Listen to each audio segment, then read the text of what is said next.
दोस्तों, गरुड़ पुराण में ऐसी अनेक कथाएं हैं जो हमें बताती हैं कि मनुष्य के कर्म ही उसके भविष्य का निर्माण करते हैं।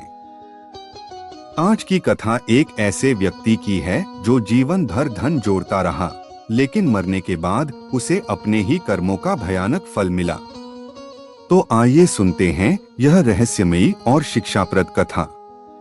गरुड़ पुराण की कथा, लोभी व्यापारी की आत्मा। प्राचीन समय में एक नगर में धनपाल नाम का एक बहुत धनी व्यापारी रहता था। उसके पास सोना, चांदी, जमीन और बहुत धन था, लेकिन वह बहुत कंजूस और लोभी था। वह कभी दान नहीं करता था, न ही किसी गरीब की मदद करता था।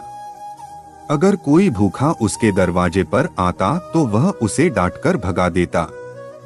उसकी पत्नी कई बार कहती, धनपाल, थोड़ा दान कर दो, भगवान ने हमें बहुत दिया है। लेकिन धनपाल हंसकर कहता, धन मेहनत से कमाया है, इसे यूं ही क्यों बांटूं? समय बीतता गया और एक दिन अचानक धनपाल की मृत्यु हो गई। मृत्यु के बाद क्या हुआ? जैसे ही उसकी मृत्यु हुई, यमदूत उसकी आत्मा को लेने आ गए। वे बहुत भयावह दिखते थे। धनपाल की आत्मा डर गई और बोली, मुझे कहां ले जा रहे हो? यमदूत बोले, तुम्हें यमलोक ले जाया जा रहा है, जहां तुम्हारे कर्मों का हिसाब होगा। जब उसे यमराज के सामने लाया गया तो वहां उसके जीवन के सभी कर्मों का लेखा जोखा सामने रखा गया। कर्मों का फैसला।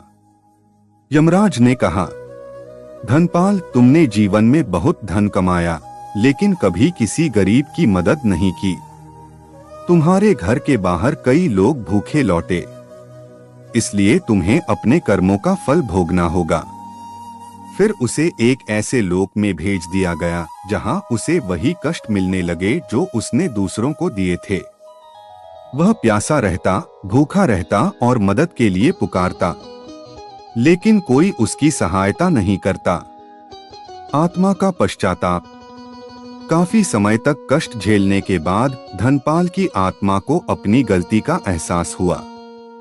वह रोते हुए बोला, काश मैंने जीवन में थोड़ा दान कर दिया होता, किसी भूखे को भोजन दे दिया होता।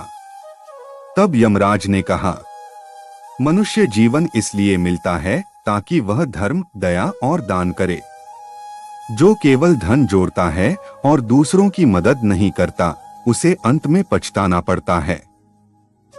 कथा से शिक्षा। गरुड़ पुराण हमें सिखाता है कि धन से बड़ा पुण्य और दया है। भूखे को भोजन देना सबसे बड़ा धर्म है। जीवन में दान और सेवा अवश्य करनी चाहिए। दोस्तों, गरुड़ पुराण की यह कथा हमें बताती है कि मनुष्य को केवल धन नहीं बल्कि अच्छे कर्म भी कमाने चाहिए। अगर आपको ऐसी ही धार्मिक और रहस्यमय कथाएं सुनना पसंद है तो वीडियो को लाइक करें, चैनल को सब्सक्राइब करें और कमेंट में जय श्री हरि जरूर लिखें। हम आपके लिए ऐसी ही नई नई कथाएं लाते रहेंगे।